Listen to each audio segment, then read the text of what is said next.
नमस्कार, मैं हूं कृतिका और पेश है आज की प्रमुख हलचल। कमिश्नर रीवा संभाग अनिल सुचारी तथा आईजी रीवा जोन उमेश जोगा की उपस्थिति में जिला कलेक्ट्रेट सीधी में जिले के राजस्व तथा पुलिस अधिकारियों की संयुक्त बैठक का आयोजन किया गया। बैठक में राजस्व तथा पुलिस अधिकारियों को आपसी समन्वय स्थापित कर एक टीम की तरह कार्य करने के निर्देश दिए गए। आपदा के समय में एकजुट होकर कार्य करने से लोगों को त्वरित राहत पहुंचाई जा सकती है तथा किसी भी कठिन चुनौती की मजबूती से सामना किया जा सकता है। कमिश्नर श्री सुचारी ने कहा कि संयुक्त रूप से कार्य करने से हमें अच्छे परिणाम मिलते हैं। विकट परिस्थितियों में आपसी समन्वय से समस्याओं को समाधान सहजता से किया जा सकता है। कमिश्नर ने कहा कि प्रदेश के कुछ जिले बाढ़ से प्रभावित हैं तथा रीवा संभाग में भी बारिश की चेतावनी जारी की गई है। ऐसे में हमें किसी भी अप्रिय स्थिति से निपटने के लिए आवश्यक तैयारी रखनी चाहिए। आगामी कुछ दिनों तक बारिश की संभावना को देखते हुए अलर्ट मोड पे रहें। अतिवृष्टि से प्रभावित होने वाले स्थानों का चिन्हांकन करने तथा पानी निकासी प्रभावित परिवारों को ठहरने, भोजन राहत के प्रकरणों के संबंध में त्वरित कार्यवाही की जाए। कमिश्नर ने जिले के बांधों में जल भराव की स्थिति के नियमित समीक्षा के निर्देश दिए हैं। उन्होंने कहा कि बांध से पानी छोड़ने की स्थिति में प्रभावित होने वाले ग्रामों के लिए बनाई गई कार्य योजना के तहत कार्यवाही करें। ऐसे ग्रामों के लोगों के ठहरने के लिए भवनों का चिन्हांकन करें, उन्हें सचेत करें तथा पानी छोड़ने के पूर्व उन्हें अनिवार्य रूप से अवगत कराएं तथा सभी सुरक्षात्मक उपाय अपनाएं। आईजी रीवा जोन श्री जोगा ने कहा कि हम आपसी समन्वय से कार्य करेंगे तो लोगों को बेहतर सेवाएं प्रदान कर पाएंगे। आपदा के समय में आपसी समन्वय के साथ साथ कम्युनिकेशन, पूर्व तैयारी तथा त्वरित प्रक्रिया का महत्वपूर्ण योगदान है। लोगों तक तत्काल मदद पहुंचे, इस हेतु आवश्यक व्यवस्था सुनिश्चित की जाए। आईजी ने कहा कि समय पर की गई कार्यवाहियों से स्थितियां बिगड़ती नहीं हैं। बघवार में हुई बस दुर्घटना के समय में प्रशासन द्वारा त्वरित राहत एवं बचाव की कार्यवाही की गई। हमें किसी भी अप्रिय स्थिति से निपटने के लिए सदैव तैयारी रखनी चाहिए। आईजी श्री जोगा ने सभी को कोविड-19 की तीसरी लहर के प्रति भी सचेत किया। उन्होंने कहा कि कोरोना का संकट अभी पूरी तरह से टला नहीं है, इसीलिए शासन द्वारा जारी गाइडलाइन का पालन करें, मास्क लगाकर रखें, हाथों को सैनिटाइज करते रहें तथा 2 गज की दूरी का ध्यान रखें। कलेक्टर रविंद्र कुमार चौधरी ने बताया कि जिले में राजस्व एवं पुलिस विभाग एक टीम की तरह आपसी समन्वय स्थापित कर कार्य कर रही है। इससे जमीनी स्तर पर त्वरित कार्यवाही में मदद मिल रही है। गत दिवस जिले में अतिवृष्टि के कारण कई ग्रामों में अप्रिय स्थितियां बन गई थीं, किंतु सभी के आपसी समन्वय से लोगों को त्वरित राहत पहुंचाई जा सकी है। कलेक्टर ने कहा कि आगे भी लोगों को आवश्यक मदद पहुंचाने के लिए एक टीम के रूप में कार्य किया जाएगा। पुलिस अधीक्षक पंकज कुमावत ने बताया कि जिले में अपराधों में नियंत्रण के लिए विभागीय समन्वय स्थापित कर आदतन अपराधियों के विरुद्ध कड़ी कार्रवाइयां की गई हैं। आदतन अपराधियों को जेलबदर करने के साथ साथ अंतिम बॉन्ड भरने की कार्यवाही की गई है। इसी प्रकार शासन के निर्देशानुसार संयुक्त टीम द्वारा भू माफिया, शराब माफिया, राशन माफिया के विरुद्ध प्रभावी कार्यवाही की गई है। ये कार्यवाहियां भविष्य में भी सतत रूप से जारी रहेंगी। बैठक में अपर कलेक्टर हर्षल पंचोली, अतिरिक्त पुलिस अधीक्षक अनिता पाटले, समस्त उपखंड मजिस्ट्रेट अनुविभागीय पुलिस अधिकारी, तहसीलदार, नायब तहसीलदार एवं थाना प्रभारी उपस्थित रहे।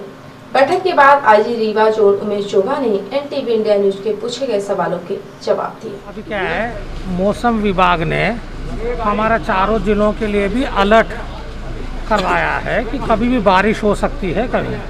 तो हम लोग क्या है कि संयुक्त ये रेवेन्यू अधिकारी, पुलिस अधिकारी, होमगार्ड वगैरह सभी लोगों का मीटिंग आयोजित किए हैं।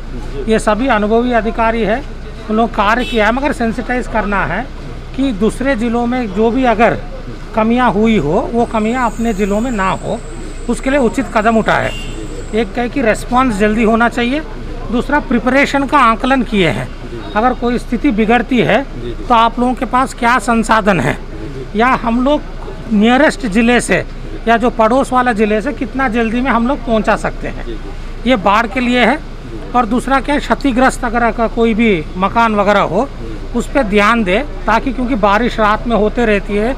तो अभी रीवा में एक घटना हो गई थी जिसमें सभी 4 लोग दब के मर गए थे। तो ऐसे लोगों को रिलीफ के लिए जल्दी उनको हटा दिया जाए और उनके लिए क्या इंतज़ाम कर सकते तब तक उनका कोई दूसरा वैकल्पिक व्यवस्था ना हो। बाढ़ से अगर बांध की क्या स्थिति है सर, क्या उसको खोला जा रहा है, गेट खोला जाएगा? नहीं, अभी तो कोई निर्णय उन लोगों ने नहीं लिया है। अगर निर्णय होगा तो हम लोगों ने वाहन से सभी जगह अनाउंस कराएंगे, गाँवों को पर्याप्त समय दिया जाएगा ताकि एवैक्यूएशन हो जाए और उसको सुरक्षित जगह पहुंचा जा सके। ठीक है। सीधी जिले के पुलिस अधीक्षक पंकज कुमावत के बेहतरीन कार्य के बाद जिले में बनी बनाई पुलिस की छवि पर जिले के कुछ थानों में पदस्थ पुलिस अधिकारी बट्टा लगाने का काम कर रहे हैं। ऐसा ही एक मामला सामने आया है जिसमें आवेदक राजेंद्र रावत तने शंकर प्रसाद रावत निवासी सहिजना थाना गोविंदगढ़ जिला रीवा ने पुलिस अधीक्षक कार्यालय में पहुंचकर पुलिस अधीक्षक को आवेदन देकर बताया कि वह खड्डी चौकी अंतर्गत अपने मालिक के 3 हाईवा के साथ बालू लोड करने खदान जा रहा था, लेकिन खड्डी चौकी प्रभारी भूपेश बैस ने उनके वाहन को रुकवा लिया और उनमें से एक वाहन को थाने ले गए और 2 वाहन थाने नहीं जा पाए, जिसकी वजह से थाना प्रभारी ने उसके साथ जमकर मारपीट की है, जिसकी वजह से उसके दोनों पांवों में उसके कान में गंभीर चोट आई है। हम रामपुर नैकिन से आए सर। क्या घटना हो गई आपके साथ? आप हमारे रतवार में मारपीट किए हैं सर, एसआई सर। किस बात के लिए? ये हम लोग हत्ता होते हुए रतवार होते हुए चमरा डोल जा रहे थे, काहे से जा रहे थे आप? हाईवा लेके 3 थे। अपना हाईवा था? नहीं, मालिक का। हाँ हाँ, तो कहाँ जा रहे थे? ये जा रहे थे चमरा डोल बुढ़िया खदान सर। हम्म। तो वहाँ पे साहब रुकाए और बोले कि तुम लोग कहाँ इधर से जा रहे हो? कौन साहब रुकाए? वो एसआई साहब थे वहाँ, उनका नाम नहीं याद है। हम्म। तो रात को रुकाए, फिर बोले कि ले चलो थाने। तो उसमें जीपीएस लगा था, जीपीएस से बंद कर दिए मालिक। अब गाड़ी स्टार्ट नहीं हो रही थी तो फिर हमको मारने लगे सर। बहुत मारे हैं, यहाँ दोनों साइड कान में मारे हैं। और क्या किए? बस मारे बस? जी हाँ। पैसा वैसा भी लिए हैं क्या? पैसा नहीं, फिर मालिक जब आए हैं उनसे लिए हैं। गाड़ी हम लोग 3। आज आप यहाँ पे आए हैं एसपी साहब से शिकायत करने, क्या कहा है एसपी साहब ने? जी, एसपी साहब ने बोले हैं कि वहाँ फ़ोन करके बोले हैं सर से बात जांच की। करवाएंगे? जी। क्या नाम है आपका? राजेंद्र रावत। कहाँ से आए हैं? रामपुर नैकिन से। पुलिस अधीक्षक को अपना आवेदन देने के बाद बाहर आए फरियादी और उसके हाईवा संचालक ने एनटीवी इंडिया न्यूज को पूरे मामले की जानकारी दी। हाईवा संचालक ने अपने ड्राइवर के बयान के बाद एनटीवी इंडिया न्यूज को बताया कि उनसे 50,000 की मांग की गई थी, जिसके बाद बार्गेनिंग करने के बाद उससे 20,000 ले लिए गए। मेरा हाईवा कल रात में रतवार में ये खड्डी अपने चौकी वालों ने रुकवाया था और ड्राइवर के साथ मारपीट की और कार्रवाई की धमकी दे रहे थे। धमकी के बाद उन्होंने मेरे से 50,000 रुपये की मांग की। फिर लास्ट में बार्गेन करने के बाद उन्होंने 20,000 रुपये मेरे से लेके और मेरे हाईवा छोड़े। फिर उसके बाद इसकी शिकायत आपने पुलिस अधीक्षक महोदय से की है? जी क्या हाँ। कहा है उन्होंने? उन्होंने कहा कि एसडीओपी साहब कार्रवाई का वो जांच करेंगे, उसके बाद बताएंगे क्या कैसे। क्या नाम है आपका? मेरा नाम निशांत सिंह है। कहाँ के रहने वाले हैं? रीवा। कितने हाईवा थे आपके? मेरे 3 हाईवा थे। तीनों जा रहे थे? तीनों साथ में जा रहे थे, बुढ़िया खदान जा रहे थे लोडिंग में। तो खाली गाड़ी उन्होंने पकड़ के और ड्राइवर के साथ मारपीट की। पीड़ित के आवेदन लेने के बाद पुलिस अधीक्षक पंकज कुमावत ने वरिष्ठ अधिकारियों से इस मामले की जांच कराने के आश्वासन दिए हैं।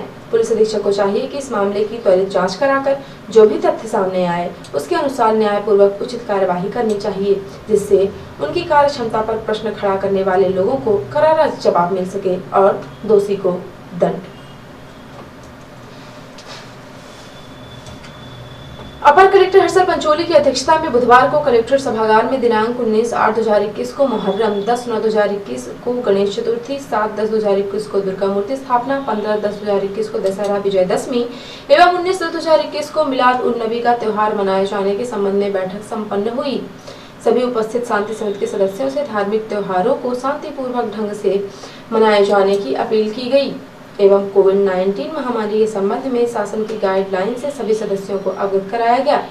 नागपंचमी का त्योहार दिनांक 13/8/2021 को मनाया जाना है, जिसके संबंध में सदस्यों द्वारा अवगत कराया गया है कि शहर में अमहा जिला आयुर्वेद चिकित्सालय के पास पूर्व निर्मित अखाड़ा में कुश्ती का कार्यक्रम आयोजित किया जाएगा, जिसमें पूर्व वर्षों की भांति मुख्य नगर पालिका अधिकारी श्री को नारियल प्रसाद, माइक, सफाई एवं पानी का टैंकर की व्यवस्था करने के लिए निर्देशित किया गया है।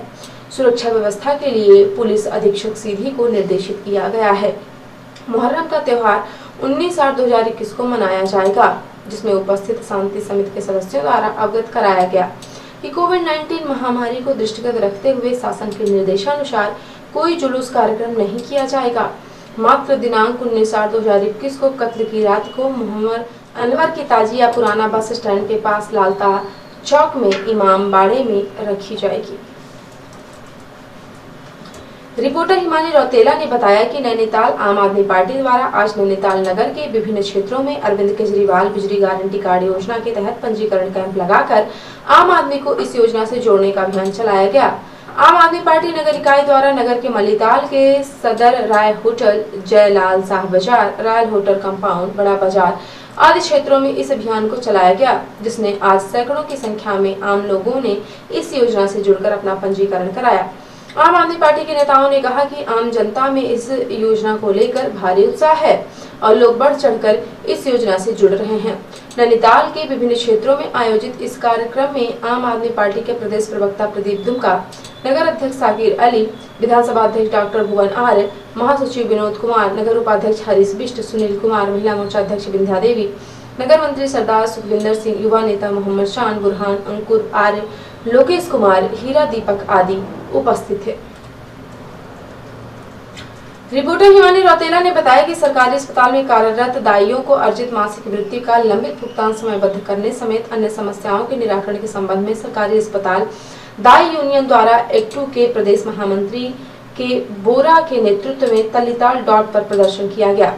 उसके बाद जुलूस की शक्ल में सीएमओ कार्यालय पहुंचे, जहां प्रतिनिधि मंडल सीएमओ से मिला और उन्हें 8 सूत्री मांगों का ज्ञापन सौंपा। जिस देश की नारी सड़कों पर, उस देश का आलम क्या होगा? जिस देश की नारी सड़कों पर, उस देश का आलम क्या होगा? आवाज दो, महिला एकता जिंदाबाद, महिला एकता जिंदाबाद, इनकलाब जिंदाबाद। एक्टू महामंत्री के बोरा ने कहा कि सरकार अस्पताल में काम कर रही दाइयों को राज्य सरकार 400 रुपए प्रतिमाह मानदेय दे रही है। यहां तक कि उत्तराखंड की राज्य सरकार अपने मुख्यमंत्री की घोषणा तक को अभी लागू नहीं कर पाई है।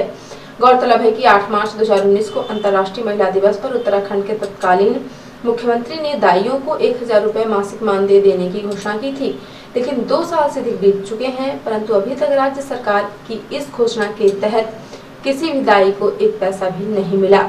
उत्तराखंड आशा हेल्थ वर्कर्स यूनियन के प्रदेश अध्यक्ष कमला कुंजवाल ने दाइयों के समर्थन करते हुए कहा कि सरकारी अस्पतालों में काम कर रही दाई उप केंद्र और अस्पताल को स्वच्छ रखने के काम से लेकर परिवार कल्याण, टीकाकरण, प्रसव में मदद, गांव में स्वास्थ्य, शिक्षा, हेल्थ कार्यक्रम में सहयोग तक सारे काम कर रही है। परंतु शर्मनाक बात है कि इतने सालों में भी सरकार को न तो घोषित न्यूनतम वेतन दे रही है और न ही अन्य कोई सुविधा। दाई यूनियन के अध्यक्ष माया देवी ने कहा कि 2007 में शासन द्वारा दाइयां हेतु संशोधित वृत्ति केवल 400 प्रतिमाह मानदेय पर ग्रामीण क्षेत्र में सुरक्षित प्रसव करवा रही हैं, लेकिन सरकारों ने 14 साल में 1 भी रुपया नहीं बढ़ाया। ज्ञातव्य हो कि अविभाजित उत्तर प्रदेश में 1986 से ही चिकित्सा विभाग द्वारा दाइयों को सरकारी अस्पताल में एनएम के अधीन तैनाती दी गई थी, जो कि राज्य बनने के पश्चात भी जारी रही। सरकारी अस्पताल दाई यूनियन के प्रदर्शन में के बोरा, कमला कुंजवाल, डॉक्टर कैलाश पांडे, माया देवी, ज्योति शर्मा, जानकी देवी, पद्मा देवी, गोकुल देवी, बसंती देवी, हेमा पांडे, मुन्नी देवी, चंपा, लक्ष्मा, उमा, सावित्री, राधिका देवी, शांति कुलोरा, हंसी, हेमा मिश्रा, गंगा देवी आदि शामिल रहे। रिपोर्टर हिमानी रौतेला ने बताया कि हल्दीद्वानी मुख्य विकास अधिकारी डॉक्टर संदीप तिवारी ने जनता दरबार में दिव्यांग बॉबी की मदद की। उन्होंने बॉबी को अपने ट्राईसाइकिल में चलती फिरती दुकान खोलने हेतु सामग्री प्रदान की, जिससे वह अपना जीवन यापन कर सके। उन्होंने भरोसा दिलाया कि भविष्य में भी उसकी मदद करेंगे। गत गुरुवार को बॉबी जनता दरबार में आया था। उसने कहा कि वह स्वाभिमानी है, वह ऋण व लोन नहीं लेगा तथा किसी दूसरे के ऊपर भी निर्भर नहीं रहेगा, जिस पर मुख्य विकास अधिकारी ने उसे स्वरोजगार करने हेतु दुकान सामग्री दी तथा भविष्य में भी प्रशासन से मदद करने का आश्वासन दिया। गुरुवार को जनता दरबार में फरियादियों द्वारा प्रमुख समस्याओं में सड़क, पानी, शिक्षा, बीमारी, इलाज, प्रमाण पत्र, मुआवजा, फीस माफी, शौचालय, अस्त्र लाइसेंस, रोजगार आदि से संबंधित 37 समस्याएं एवं शिकायतें दर्ज कराई। अधिकांश समस्याओं का मौके पर निस्तारण करते हुए शेष समस्याओं को मुख्य विकास अधिकारी डॉक्टर संदीप तिवारी ने अधिकारियों को निर्देश दिए कि जन सुनवाई में पंजीकृत समस्याओं को समयावधि में निस्तारित करना सुनिश्चित करें तथा कृत कार्यवाही से आवेदनकर्ता को भी अवगत कराएं। उन्होंने कहा कि समस्याओं के निस्तारण की मॉनिटरिंग भी की जाए। जनता सुनवाई में सिटी मजिस्ट्रेट गिरिजा सिंह आदि मौजूद थे। और अब पेश है प्रादेशिक हलचल। एमपी में ओबीसी आरक्षण पर सरकार की बैठक जारी। मंत्रालय में शिवराज के साथ पिछड़ा वर्ग के मंत्री विधायक बैठक में मौजूद। दिग्विजय ने जयवर्धन से कहा, शाबाश जेबी, बेटी के फटे कपड़े देख गदगद हो गए पूर्व मुख्यमंत्री। सोशल मीडिया पर फोटो शेयर कर लिखा, संघर्षी जीवन है। प्रेमी के साथ मिलकर इकलौते बेटे की हत्या। डिंडौरी में बेटी ने आपत्तिजनक हालत में देखा तो मां ने मार डाला, दफना दिया सब। और एमपी में अब ऑनलाइन एफआईआर लोग मोबाइल के जरिए कहीं से भी दर्ज करा सकते हैं रिपोर्ट। और अब से राष्ट्रीय हलचल। राज्यसभा में टूटी मर्यादा में सदन में हाथापाई करते दिखे मार्शल। सांसद सिक्योरिटी अधिकारियों ने बताया, सांसदों का बर्ताव बेहद आक्रामक था। कांग्रेस का ट्विटर अकाउंट लॉक। ट्विटर के एक्शन पर कांग्रेस ने कहा, हम नहीं डरेंगे। इससे पहले राहुल समेत 6 बड़े नेताओं के अकाउंट लॉक किए गए थे। दिल्ली में फिर दरिंद की त्रिलोकपुरी इलाके में 6 साल की दलित लड़की से गैंगरेप। रोते हुए घर पहुंची, डरते हुए कहा, 2 लोगों ने जबरदस्ती की। और 2024 की तैयारियों में जुटा विपक्ष। ममता के बाद अब सोनिया करेंगी विपक्षी नेताओं से बात। तो ये थी आज की प्रमुख हलचल। यदि आप न्यूज फेसबुक पर देखते हैं तो पेज को लाइक और फॉलो करें। यूट्यूब पर देखते हैं तो चैनल को लाइक और सब्सक्राइब करना बिल्कुल ना भूलें। आप किसी भी न्यूज को तत्काल पढ़ने के लिए लॉग इन करें www.ntvnews.com। सीधी एवं बिंदी के प्रत्येक न्यूज का अपडेट अपने फोन में पाना चाहते हैं तो आप प्ले स्टोर से हमारा app NTV India news download करें और जुड़े रहें अपने आसपास की समस्त गतिविधियों से NTV इंडिया न्यूज के साथ। नमस्कार।